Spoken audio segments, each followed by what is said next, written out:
오늘 이 얘기를 좀 집중적으로 해봐야 될 것 같습니다. 오세훈 시장의 빈집털이라고 해야 될까요? 오늘 우리 국민의힘에서 원내대책회의가 있었죠. 원내대책회의, 여러분들 말 그대로 원내들끼리 모여서 주요 현안들에 대해서 토의하고 의견을 나누는 원내대책회의입니다.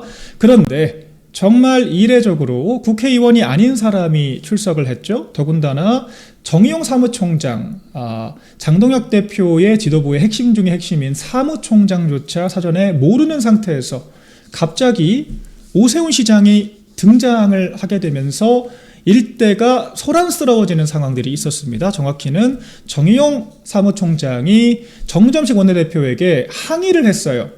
이게 무슨 일이냐? 라고 뭐 하는 겁니까? 라고 강력하게 항의를 했다는 거죠. 구체적으로는 오늘 여러분들 장동혁 대표께서 밀양으로 이 가뭄 관련 민생 현장 진단을 하기 위해서 출장을 나간 상태였습니다. 자리를 비운 상태였습니다. 당대표가 없는 상태에서 당대표한테 본인 재판 들어가면서 사퇴하라 마라 이야기를 지속적 반복적으로 했던 오세훈 시장을 데려온다라고 하는 거, 더군다나 정점식 원내대표 옆자리에 좌장처럼 앉혀놓고 첫 번째 발언 기회를 부여했다라고 하는 거, 이것은 노골적으로 장덕 대표의 빈자리를 채우겠다라고 하는 그런 이야기로 읽힐 수가 있거든요. 정점식 원내대표께서 의도를 했건 안 했건 간에 그런 식으로 해석될 소지가 존재하고 결과적으로 뭐 빈집털이 온 거 아니야? 라고 하는 혼란이 있을 수밖에 없는 그런 장면이었습니다. 정의용 총장이 당연히 이에 대해서 비판하고 항의할 수가 있는 상황이었고요. 이 상황 자체의 부적절성에 대해서는 이견이 없을 것 같아요. 뭐 부동산에 대한 이야기를 하겠다, 명목적으로 그렇게 이야기를 하고는 있지만 그동안 우리 당의 자원들을 그토록 무시하고 내가 잘나서 잘 됐다라고 하는 그 인식을 당연하게 분출을 해왔던 오세훈 시장이 왜 갑자기 이렇게 원내 지도부와 함께하고 싶다라고 하는 생각이 들었을까요? 저는 여기서 좀 문제 제기를 하고 싶습니다. 이 상황에 대한 좀 집중적인 분석을 해볼까 합니다. 오세훈 시장이 왜? 자, 사법 리스크라고 하는 거 제가 여러분들께 계속해서 강조드리고 있죠. 오늘도 윤상현, 김기현, 나경원, 권영진 네 분의 의원이 특검에 기소가 되었습니다. 재판에 넘겨졌다라고 하는 건데, 물론 혐의 자체가 윤 대통령의 체포에 대해서 뭐 방해를 했다라고 하는 혐의를 받고 있기 때문에 저는 이 자체는 정치 탄압이라고 생각을 하고 동의하지 않아요. 그러나 결과적으로 본인들이 나경원 의원 정도를 제외하면 사법 리스크가 있다라고 하는 공통점을 안고 지도부를 공격해 왔다라고 하는 것, 결과적으로 그게 여당을 향해서, 여권을 향해서 내가 쓸모있는 존재라고 하는 것을 어필하고 이재명을 공격하는 것이 아니라 내부로 총구를 겨누고 시선을 분산시키는 방식으로 사법 리스크를 회피하고자 하는 비겁한 행동 아니었는가라고 제가 강력히 의심된다고 말씀을 드렸습니다. 실제 이분들 뿐만 아니라 오세훈, 그리고 뭐 권현희? 갑자기 이름이 기억이 안 나네요. 그 서초의 국회의원, 그런 분들 명태균 씨한테 2200명, 특히 조은희 의원이죠. 2200명 책임당원 명부 넘겨주고 무상여론조사 받았다라고 해서 지금 검찰에 송치가 되어 있는 상태고, 다 종합적으로 따져보면은 장동혁 대표한테 사사건건 시비 거는 이런 인물들 전부 다 교집합이 사법 리스크 걸려 있다라고 하는 거예요. 저희가 그 지점을 항상 여러분들께 지적을 드리고 있는데, 결과적으로 오늘 이 네 사람의 국회의원이 기소됐다라고 하는 이런 소식이 전해졌습니다. 다시 강조드리지만 저는 이 혐의에 대해서는 전혀 동의를 하지 않아요. 그 당시에 윤 대통령에 대한 체포영장의 집행은 공수처가 직권남용을 하고 있다, 수사 범위에 없는 이 직권남용 등 범죄 내란죄에 대해 수사를 하고 있다라고 저희가 지적을 여러 차례 했었고요. 그리고 영장을 발부받기 위해서 중앙지법이 아니라 남부지법으로 영장 쇼핑을 했다라고 저희가 지적을 드리면서 영장 집행 자체가 잘못됐다라고 수차례 말씀을 드렸습니다. 그렇기 때문에 이 자체는 저는 정치 탄압이라고 생각을 하지만, 정치 탄압이라고 이재명에게 맞서는 것이 아니라 내부로 총구를 겨눈 행위 자체가 부적절했다라고 제가 그 말씀을 드린다는 점 분명히 말씀드리고요. 그 연장선에서 오세훈 시장은 지금 심지어 기소가 된 걸로 모자라서 1심 유죄 판결을 받았죠. 현재 법조, 언론, 그리고 여야의 모든 정치인들이 내년 있을 보궐선거를 전제로 지금 이야기를 하고 있습니다. 뭐 그렇기 때문에 장덕 대표를 공격하고 뭐 저 같은 뭐 당직자들 나가라 그러고 제가 거기까지 굳이 다시 끄집어내서 얘기를 하진 않을게요. 근데 우리 정치라고 하는 건요, 우리가 앞으로 있을 일을 미리 예측을 하고 대비를 해야겠죠. 벌써 무슨 이야기 나옵니까? 오세훈 시장이 나가리가 되면 속된 말로 거리가 됐을 때 국민의힘은 과연 책임이 없는가? 이 얘기를 민주당이 하고 있다는 거예요. 다른 말로 우리 당은 민주당의 프레임을 방어해야 될 책임이 있다는 거죠. 계속 얘기하는 게 뭡니까? 오세훈 시장의 사법 리스크가 있는데도 그것을 검증하지 않고 후보로 내세운 국민의힘이 재보선에 책임이 있는데 라고 이야기를 할 거란 말이에요. 보나마나. 그럼 우리 지도부도요, 원하든 원치 않든 압박을 느낄 수밖에 없어요. 그럼 어떻게 해야 됩니까? 아니다. 우리는 오세훈 시장을 검증하고 싶었는데 이러이러한 이유로 그러지 못했던 거다라고 우리 논리를 개발해서 항변을 해야겠죠. 그래야 우리가 서울시장을 다시 수성을 할 수 있지 않겠습니까? 실제로 저희가 오세훈 시장의 목리 때문에 검증을 똑바로 못한 게 맞잖아요. 안 그렇습니까? 시청자 여러분, 한번 우리 기억을 좀 해볼게요. 지난 지방선거 때 서울시장 우리가 경선을 하겠다라고 이야기를 했는데 오세훈 시장이 후보 등록을 2번이나 거부했던 거 여러분들 기억하고 계실 겁니다. 후보 등록을 2번이나 미루면서 결과적으로 우리 공관위와 지도부가 후보자들의 사법 리스크 등 적합성을 검증할 수 있는 골든타임을 놓쳐버렸습니다. 그렇기 때문에 지난 경선 정말 맹탕으로 끝나버렸죠. 3자 토론회 몇 번 하고 제대로 된 검증할 시간도 없이 그저 오세훈 시장의 현역 프리미엄, 인지도를 가지고 다시 후보가 되는 그런 난맥상이 펼쳐졌습니다. 우리가 그때 검증을 안 한 게 아니라 못한 거죠. 공관위의 일말의 책임이 있다면 그때 오세훈 시장을 잘라냈어야 했는데 그렇지 않습니까? 결과적으로 봤을 때는 오세훈 시장의 사법 리스크를 미리 검증하고 2번이나 후보 등록을 거부했기 때문에 잘라냈어야 했는데 사실 그러기도 어려웠어요. 왜냐? 프레임을 보세요. 프레임. 오세훈 시장의 사법 리스크가 떠오르는 것이 아니라 장동혁 지도부가 물러나야 되고 혁신 비대위를 세워야 되고 전륜 선언에 대해서 사후 조치를 해라 라고 조선일보를 필두로 재래식 미디어들이 지도부를 강하게 압박을 하면서 15%가 어쩌고 저쩌고 그런 이야기 맨날 했던 거 여러분 다 기억하실 거예요. 그런 상황에서 지도부가 만약에 오세훈 시장 잘라냈다라고 하더라도 결과적으로 중도 다 포기하고 지도부가 선거 포기하고 오세훈까지 때려잡았다. 그렇게 이야기했을 게 불보듯 뻔합니다. 지도부가 공관위가 선택지가 있었습니까? 결과적으로 그 선거 앞두고 재래식 미디어 권력 활용해서 5만 프레임 다 잡아서 검증 자체를 회피했다라고 밖에 볼 수가 없는 거예요. 자, 제가 다시 한번 강조드릴게요. 저는 오세훈 시장께서 무죄를 입증을 하셨으면 좋겠습니다. 우리가 굳이 선거를 또 치르는 식의 우리가 비용을 감내할 필요가 없잖아요. 우리 지도부도 굳이 이런 해명을 할 필요가 전혀 없는 것이고요. 오세훈 시장이 잘 해소를 했으면 좋겠는데 지금 분위기가 그렇지 않아요. 그럼 지금 정당은요, 우리가 앞으로 있을 선거에서 승리하기 위해서 미리 대비책을 세워야 됩니다. 그게 바로 오세훈 시장을 비롯해서 자칭 쇄신파들이 이야기를 하던 전륜의 논리 아니었어요? 절연하자면서 뭐라고 했습니까? 우리가 중도의 선택을 받기 위해서 우리 당이 과거를 청산하기 위해서는 절연을 해야 된다라고 했던 게 오세훈 시장과 그 자칭 짬통합 세력들의 논리였잖아요. 그렇지 않습니까? 저희가 오세훈 시장을 안고 가는 게 대법원 확정 판결이 나게 되면 부담이 될 수가 있습니다. 제가 오세훈 시장에게 사감이 있어서가 아니라 우리 정당에게 무리를 빚었고 우리 정당에게 부담이 된다고요.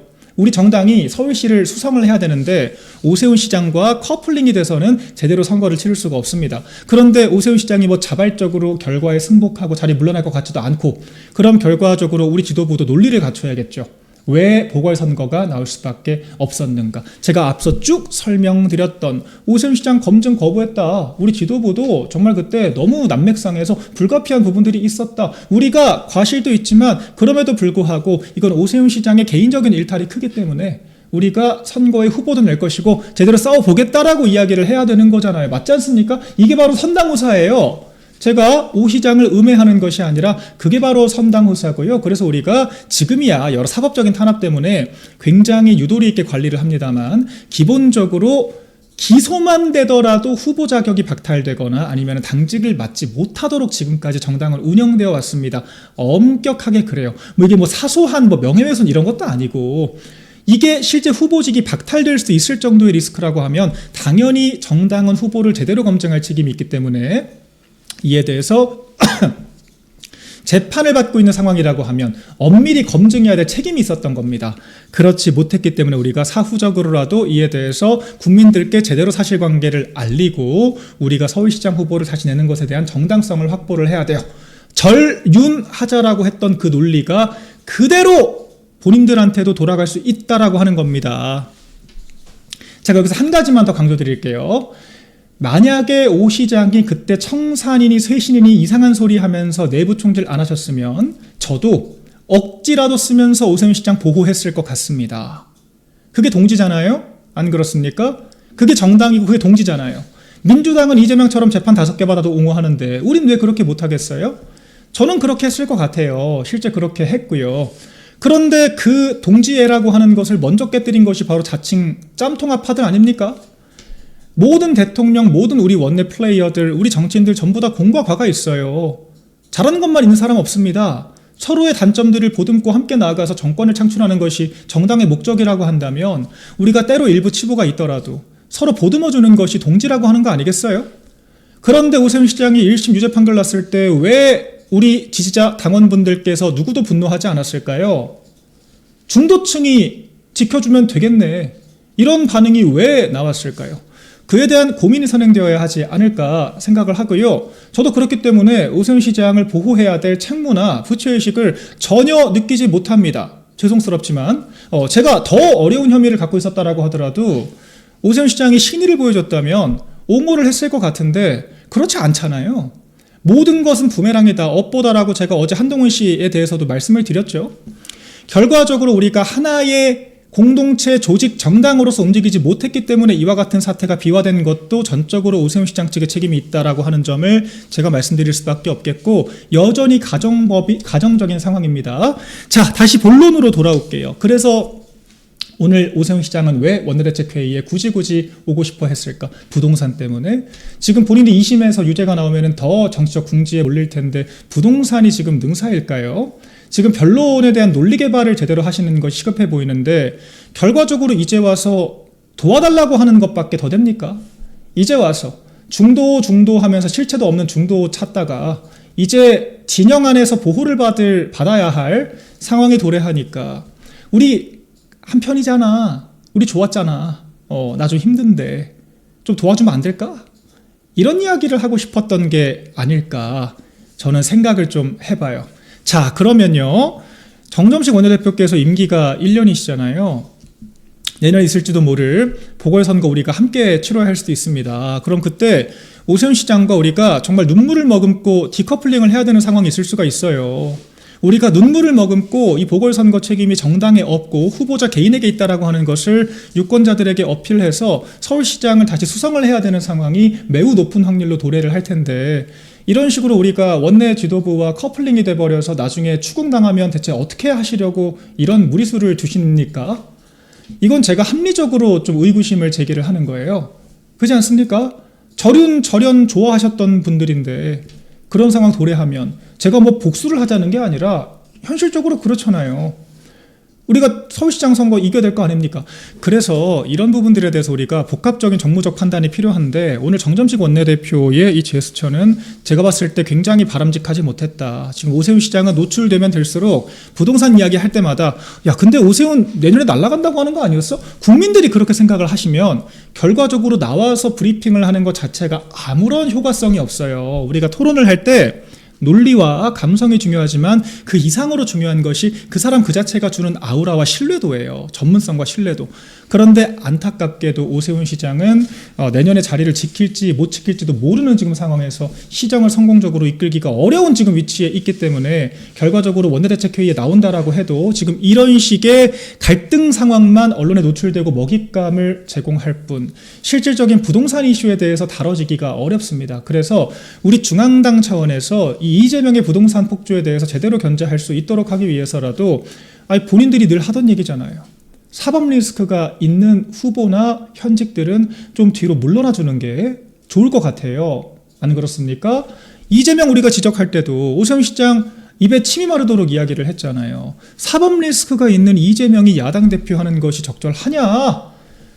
본인에게도 적용을 좀 해보셔야 하지 않을까 생각이 돼요. 그리고 제가 이거를 이렇게까지 우리 당에 치부를 들추고 싶진 않았습니다만 이 판결문을 보면요, 명태균 씨가 오세훈 시장에게만 접근한 게 아니에요. 당시 김종인 전 비대위원장과 이준석 대표의 이름까지 판결문에 등장을 합니다. 제가 황교안 대표의 치명적인 실수는 조선일보 짬통합 세력들의 코치를 받았다라고 하는 거라고 말씀드렸죠. 조선일보 코치 받아서 정치해서 총선 폭망했는데 정작 같이 책임을 공유해야 될 선대위원장, 김종인 품으로 품었고 유승민 품으로 품었고 다 품다가 선거 망했는데 정작 선거 망하고 나니까 황교안만 책임지고 똑같이 선대위원장 했던 김종인은 살아 돌아왔다. 김종인이 비대위원장을 했다라고 하는 게 우리 전통 보수들이 또 한 번 침체되게 만든 원인이었다라고 제가 말씀을 드렸죠. 김종인 비대위원장이 그렇게 비대위원장이 돼서 제일 처음으로 이끌었던 서울시장 보궐선거, 나경원 의원이 1등을 달리고 있었는데 갑자기 오세훈 시장이 경선에서 승리를 하게 된 그 배경에 어떤 이유들이 있었을까요? 나경원 의원도 지금 하고 싶으신 말씀이 많으실 거예요. 그런데 우리 당에 있었던 일이기 때문에 굳이 들추지 않을 뿐입니다. 명태균 씨와 사기 조작 여론조사 만들어가지고 이 오세훈 시장 직접 그랬다면서요. 공표 시점이나 일정까지 좀 바꿔달라. 그렇게 이게 내부에서 조율까지 했다라고 하는 거 아니겠습니까? 여론조사 결과가 불리하게 나오니까 싸웠다는 거 아니에요? 부시장이랑 명태균 씨가. 그랬던 사람들이 과연 경선에는 명태균식 여론조사 장난질을 안 쳤을까? 라고 하는 의구심이 당연히 들겠죠. 그게 아니고서야 당시 비대위원장이었던 김종인의 이름이 왜 등장을 합니까? 결과적으로 전통 보수의 기수가 아니라 짬통 세력들의 기수를 서울시장으로 세우기 위해서 명태균 같은 부적절한 사기꾼 인사와 협잡을 했다라고 하는 게 맞다면 이거야말로 우리 정당에 먹칠을 한 사건이 아닐 수가 없겠죠. 이런 부분들에 대해서 저도 굳이 우리 당의 이런 이야기들을 꺼내게 되는 것이 너무 마음이 아프고 참담한데요. 판결문에 적시가 돼서 공공연히 다 공표가 돼버렸기 때문에 어찌 하겠습니까? 우리가 드러난 사실들을 밝히고 이와 같은 것들 사실들이 우리 정당 차원의 문제가 아니라 개인의 일탈이라고 당연히 선긋기를 하는 것이 선당우사의 기본적인 자세이기 때문에 저는 앞으로 우리가 그렇게 차기 보궐선거가 있다라고 한다면 준비를 해야 한다라는 생각이 들고요. 자, 종합적으로 오늘 이 원내대책회의는 그런 측면에서도 굉장히 잘못됐다. 민주당이 정청래가 되든 김민석이 되건 어쨌거나 쫓겨나서 재판 재개를 하거나 아니면 임기를 채우더라도 감옥 갈 수밖에 없는 이재명과 디커플링을 해야만 정치를 할 수 있는 것처럼 우리 당도 그와 같은 측면에서 좀 심도 깊은 고민이 필요하다는 생각이 들고요.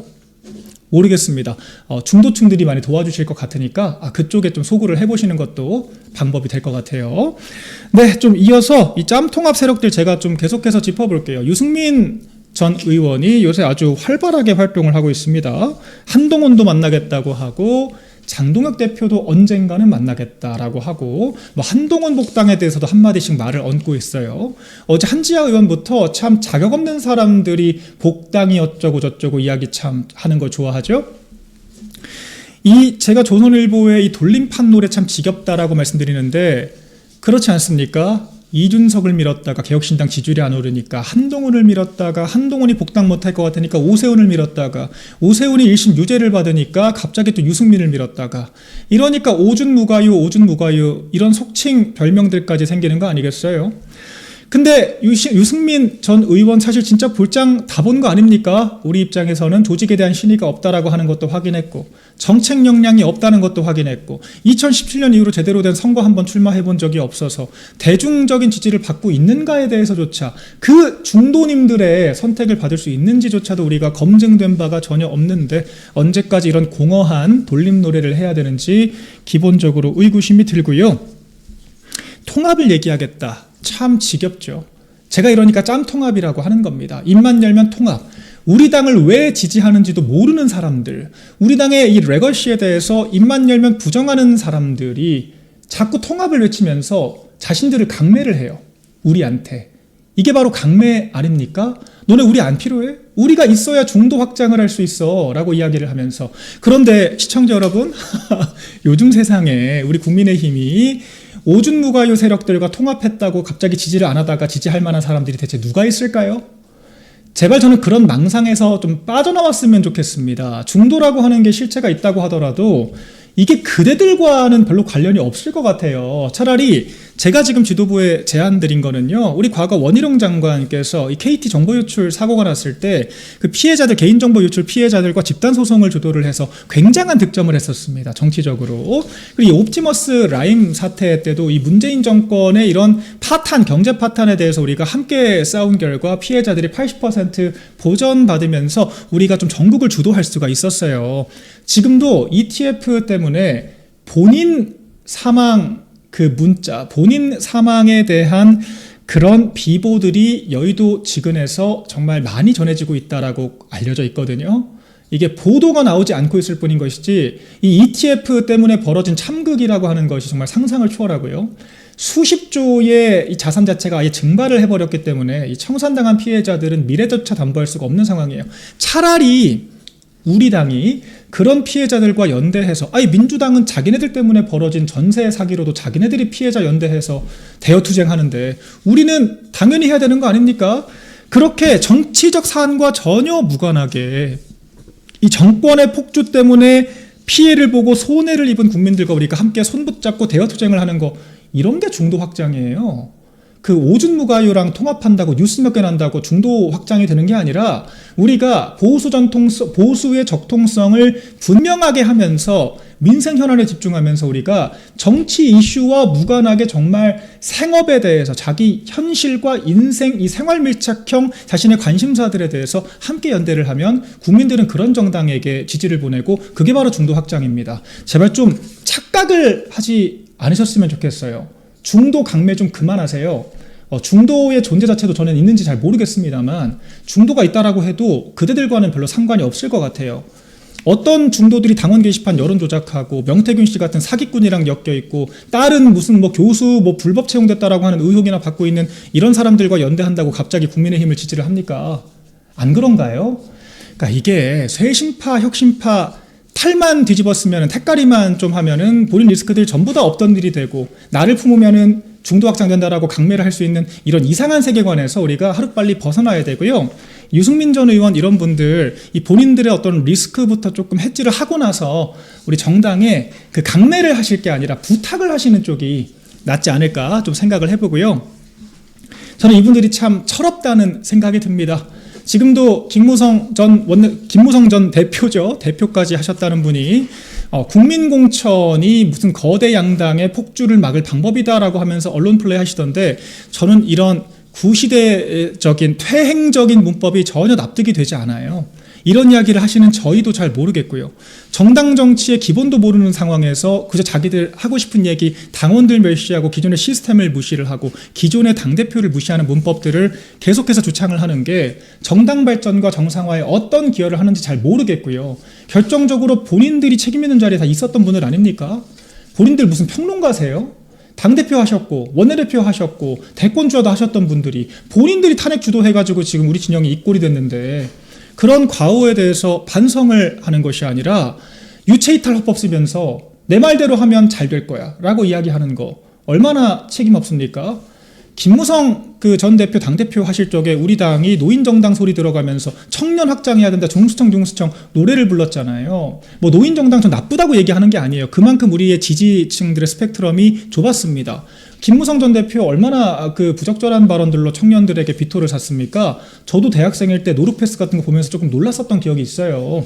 그런데 장동혁 대표는 지금 청년들과 너무도 자연스럽게 어우러지면서 정말 진정한 중수청 정당의 시대를 열었잖아요. 100만 당원의 시대를 열었잖아요.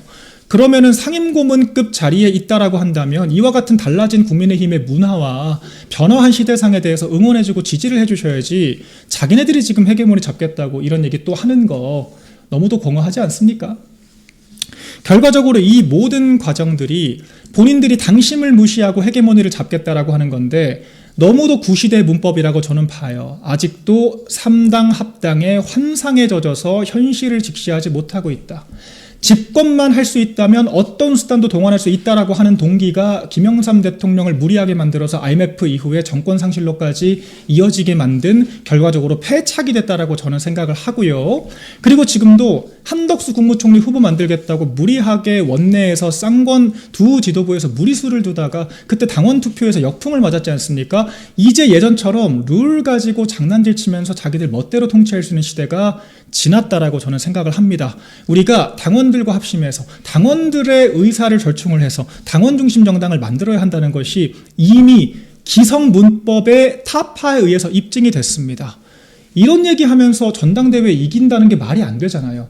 애초에 이분들은 전당대회를 이길 생각이 없는 거잖아요. 그렇지 않습니까? 또 원내대표 앞세워서 적당히 국회의원들에게 당대표 끌어내리고 원내대표가 비대위원장 지명하면서 권한대행으로 상황 노릇하고 지금 그런 시나리오 그리는 거 아닙니까?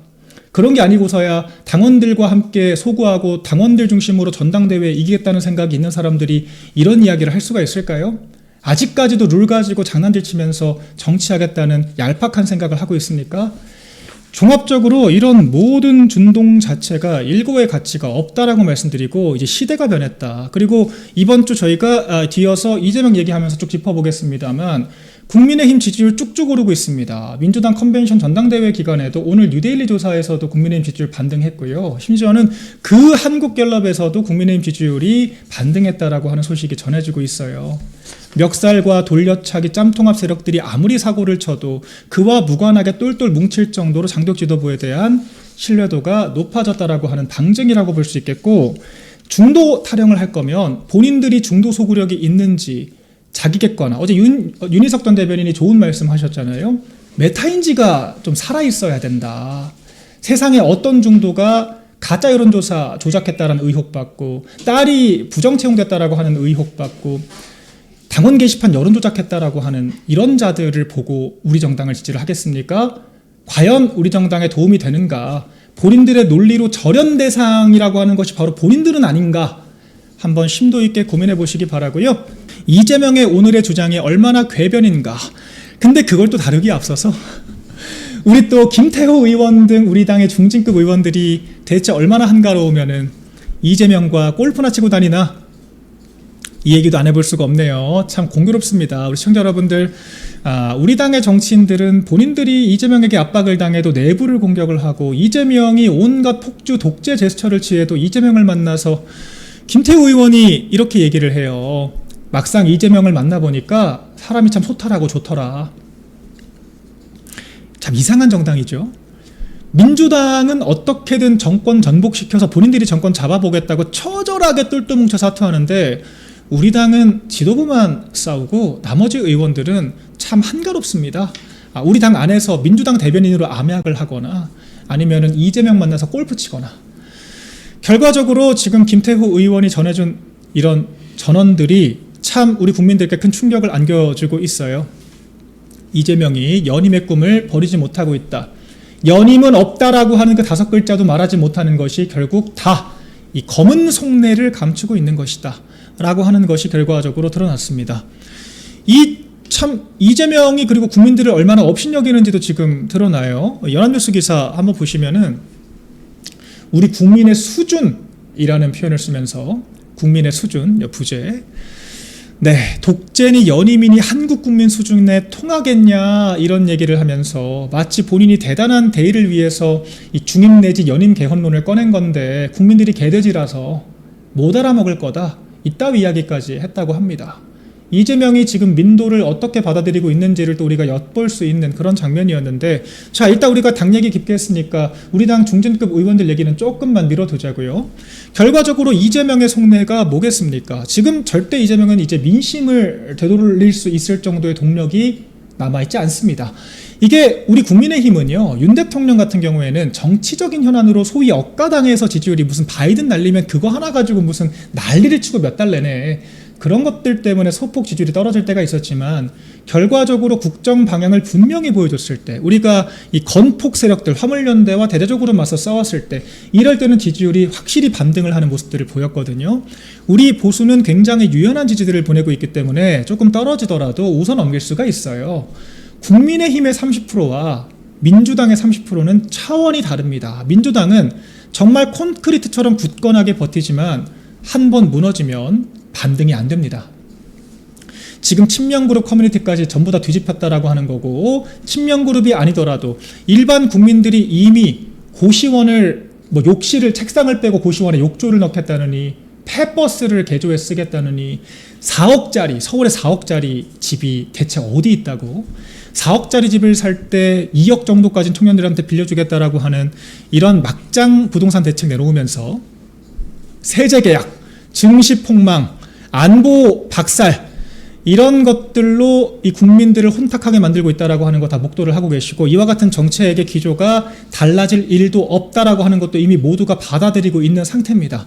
지금 내각 돌아가는 꼴 제가 맨날 여러분들께 짚어드리고 있죠. 장관들끼리 투닥투닥 말다툼하고, 민노총 출신의 장관은 이재명의 어떤 지시까지 항명하는 모습들을 보여주고, 민노총은 하루 종일 항의하고, 국토부 기후환경부 장관급들은 조만간 그만둘 각오하고 있다.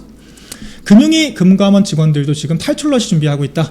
이런 상황이기 때문에 이재명이 더 이상 능력적으로 지지율을 반등시킬 만한 모멘텀은 없을 것으로 생각이 됩니다. 하지만 이재명은 어차피 퇴임 후 감옥에 가거나 연임이라도 뭐라도 한번 몸부림이라도 쳐보거나 선택지가 두 가지밖에 없어요. 그렇지 않습니까? 감옥에 가거나 연임을 어떻게든 관철시켜 보기 위해서 발악이라도 해보거나, 그럼 이재명 같은 생존 특화형 인물의 선택지는 하나밖에 없죠. 어떤 방식으로건 연임 도전을 해볼 수가 있다. 실제로 조정식 국회의장이 이 얘기를 했을 때부터 이 이슈 자체가 계속 파란일기 시작했습니다. 현직 대통령도 연임할 수 있다. 국민의 선택이다. 라고 이야기를 했던 것. 또한 저희 박민영 TV에서 또 한 번 먼저 짚어드렸죠. 지금 좌파들 사이에서도 굉장히 도마 위에 오르고 있는 화두인데, 이미 가천대 한 석학이 현행 128조 2항 현직 대통령은 연임 관련 개헌에 효과를 받지 않는다라고 하는 이 내용을 우회할 수 있는 개헌안에 대해서 연구를 하고 있다라고 하는 소식까지 전해드렸고, 지금 좌파 유튜브들도 이와 같은 이야기를 하면서 발칵 뒤집혔어요. 그러니까 이재명의 연임이라고 하는 것이 그냥 망상 속에 있는 게 아니라, 그냥 흘러가듯이 나온 실언이 아니라 정말 구체적으로 실체가 있는 계획이구나. 그런데 지금 본인 지지율로는 도저히 정상적인 방법으로 연임을 할 수가 없으니 궁여지책으로 나온 게 바로 내 임기를 깎아서라도 개헌을 하겠다. 막상 선거판이 펼쳐지면 어떻게든 내가 이길 수 있다 라고 하는 생각 속에서 배팅을 할 수 있다라고 하는 이야기를 지금 했던 겁니다. 이 모든 이야기의 가장 핵심은요, 헌법 128조 2항에 대한 존중이에요. 현직 대통령은 연임이 불가능하다고 하는 걸 전제로 이런 이야기를 하면 100번 1000번 양보해서 연임은 없다 5글자만 얘기를 했어도 논란이 되지 않습니다. 그런데 이재명은 그와 같은 야당의 지적, 심지어 좌파들 내부에서도 이재명 독재하려는 거야? 라고 하는 지적이 있어서 해명을 해야 될 책임이 있음에도 불구하고 연임은 없다 5가지는 쏙 빼놓고 국민들이 어쩌고 저쩌고 연임이 아니라 중임을 하겠다, 임기를 내려놓을 수도 있다, 꼭 내각제를 하자는 건 아니다, 이렇게 말장난을 하고 있습니다. 결과적으로 이재명이 연임을 향한 야욕을 노골적으로 드러냈다라고 하는 것이고요. 제가 지금 위기 상황으로 보는 것은 이 우리 당의 구태 국회의원들이에요. 이 구태 국회의원들, 당초에 정치를 왜 하는지 분노도 없고 문제인식도 없고 그저 다음에 공천 한번 더 받는 게 목적인 이런 사람들, 우리 당의 무더기로 많습니다. 이 한가롭게 이재명과 이 시국에 골프 치고 있는 이 중진급 의원들, 100번 양보해서 박덕흠 의장은 국회 부의장이기 때문에 공직에 있는 입장에서 갔을 수도 있다라고 치지만, 이 주호영, 김태호 의원 같은 분들은 도저히 이해가 안 되죠. 여차하면 이재명에 붙어서 연임 개헌에 찬성하고 나 유이재명으로 한 번 더 해볼 수도 있겠다라고 하는 야욕이 있는 게 아니고서야 도저히 이해가 되지 않는 무빙입니다. 실제로 이에 대해서 중앙일보 등 여러 매체들이 이렇게 해석을 해요. 장동혁 대표가 당을 쇄신하려고 하니까 이에 대해서 4당까지도 다당제가 될 수가 있고 일부 의원들이 이재명 쪽으로 흡수가 될 수도 있다라고 하는 일종의 협박처럼 들리죠. 당을 개혁하려고 하면 구태 기득권들이 이재명한테 붙을 수도 있으니까 결론이 뭔가요? 혁신하지 말고 구태 기득권 세력들 일도 안 하는 국회의원들과 손 붙잡고 가라, 이런 이야기를 하고 싶은 걸까요? 이 언론의 이 지적이 황당한 건 둘째치고 실제로 이럴 수도 있다라고 하는 게 제가 느끼는 이 당혹스러움입니다. 당혹스러움이에요. 무섭다가 아니라 이 사람들은 그러고도 남겠구나. 그러니까 우리 전직 대통령들 2번이나 자기 손으로 탄핵시킨 거 아니겠어요? 자, 결과적으로 이재명이 개헌에 대해서 현재 물론 민주당에 대한 그립도 저는 유지할 수 없을 거라고 보지만 만약에 김민석이 당대표가 되고 이재명이 민주당에 텃세를 부릴 수 있는 입장이 된다면 정말 국민의힘의 10명 정도 권오울 같은 자들처럼 자리만 준다라고 하면 이해훈 같은 자들처럼 호다닥 자리 버리고 따라갈 수 있는 그런 사람들 국회의원들 중에 10명만 모은다면 연임 개헌안 자체는 통과시킬 수도 있겠네 라고 하는 생각이 들더라고요. 그런 비극이 찾아와서는 안 되겠지만 정말 설령 그런 일이 벌어진다라고 하더라도 우리가 중진들 혹은 구태의원들이 이재명한테 붙을 게 무서워서 불의에 타협할 수는 없는 겁니다. 설령 그런 일이 벌어진다라고 하면 우리가 국민들, 개헌은 국민투표를 거쳐야 되기 때문에 국민들과 함께 처절하게 막아야 되는 상황이 올 수도 있겠지만 이런 식의 부적절한 야합이 펼쳐지는 상황 자체에 대해서는 도저히 묵과할 수가 없다. 비판을 해야 되고요. 지금 이재명은 이 내용적으로 보더라도 제왕적 대통령제가 어쩌고 하면서 정말 권력구조의 기본도 모르는 이야기, ABC도 모르는 이야기를 하고 있습니다. 제왕적 대통령제의 본질은요, 임기가 아니라 단임제라서 제왕적인 것이 아니라 그 권한에 있습니다. 권한. 대통령이 10만 개 가까운 직간접적인 인사권을 다 포괄을 하기 때문에 내치와 외치의 전반을 총괄을 하기 때문에 통상 이원집정부제 등에 비해서 권력이 비대하다라고 하는 지적이 있는 것인데 그것도 사실 윤석열 대통령 체제를 겪으면서 이재명 본인이 그렇지 않다는 걸 입증했잖아요. 제왕적 입법 권력, 대통령의 인사권까지 전부 다 무더기 탄핵으로 무력화시킬 수 있다라고 하는 거 본인들이 보여줬지 않습니까? 이 제왕적 대통령이라고 하는 워딩 자체도 맞지가 않고 제왕적 대통령제의 문제를 지적할 거면 양적인 권한을 내려놔야 되는데 왜 뜬금없이 연임제, 중임제를 하자고 하죠? 오히려 단임제이기 때문에 그와 같은 제왕적 권력이 조금이라도 눌러지는 거 아닙니까? 연임, 중임 하면은 그 같은 권력을 더 길게 누리겠다라고 하는 건데 아니 연임제, 중임제 하겠다고 하면서 제왕적 대통령제 때문에 그렇다라고 얘기하는 건 앞뒤가 하나도 안 맞는 권력구조의 ABC도 모르는 주장 아닌가요? 결과적으로 자기가 연임하고 싶으니까 그냥 아무 이유나 갖다 붙인다라고 밖에 해석이 안 되는 거죠. 정말 무지한 이야기를 하고 있는 거고 지금 이 청와대의 워딩들을 보면요. 내각제 등 분권형이라고 하는 표현이 등장을 합니다. 대통령의 권한을 나누겠다라고 하는 거 결과적으로 뭐 책임총리제를 하거나 내각제를 하겠다라고 하는 이런 이야기로 읽히는데 이 내각제라고 하는 것도 임기가 없죠. 메르켈 총리 대표적으로 10년 넘게 권력을 행사를 했죠. 결과적으로 내각제가 되건 연임제가 되건 간에 이재명 본인이 계속해서 권력을 틀어줄 수 있는 여지를 권력 구조상 남기겠다라고 하는 야욕으로밖에 해석이 안 되죠.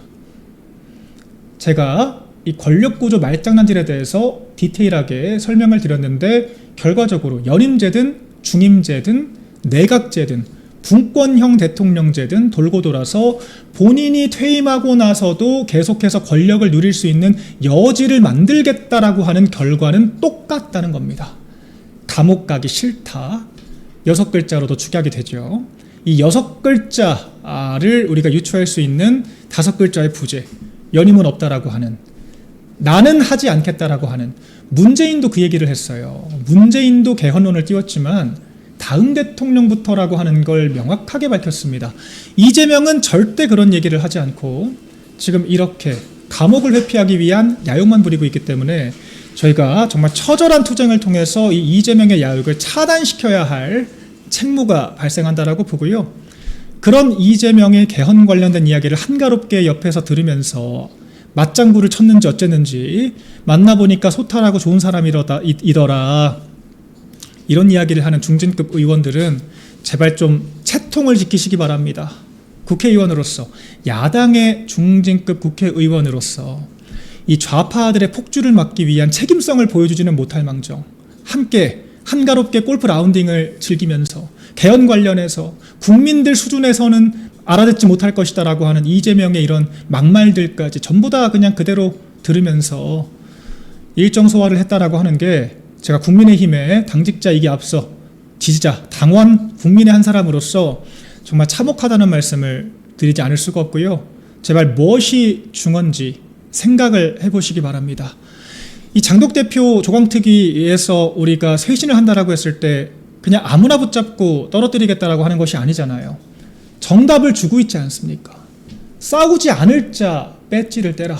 뒤집어서 제발 좀 싸워라. 어려운 이야기 하는 게 아니잖아요. 왜 본인들이 사법 리스크 때문에 압박을 받아도 정권이 아니라 우리 대표를 공격을 하고, 왜 좌파들이 폭주해서 민생이 파탄나도 그것을 지적하는 것이 아니라 이재명과 시시덕거리면서 라운딩을 즐깁니까? 이러니까 우리 국민의힘이 중도의 지지를 못 받는 거 아니겠어요? 자칭 쇄신파들의 지적처럼 뭐 윤어게인이고 전인을 안 해서 그런 게 아니라 우리가 민생 현안을 돌보지 않고 폭주하는 좌파들에게 일부 의원들이 편승하고 우리 내부에서부터 우리 입 틀어막기 바쁜 이런 망당적인 헤게모니 싸움만 하고 있기 때문에 우리 당이 힘들어진 것이 아닌가. 그러니까 보수 대통령만 탄핵되어 온 것이 아닌가 한 번 더 돌아보게 되는 오늘 하루 이슈들이었습니다.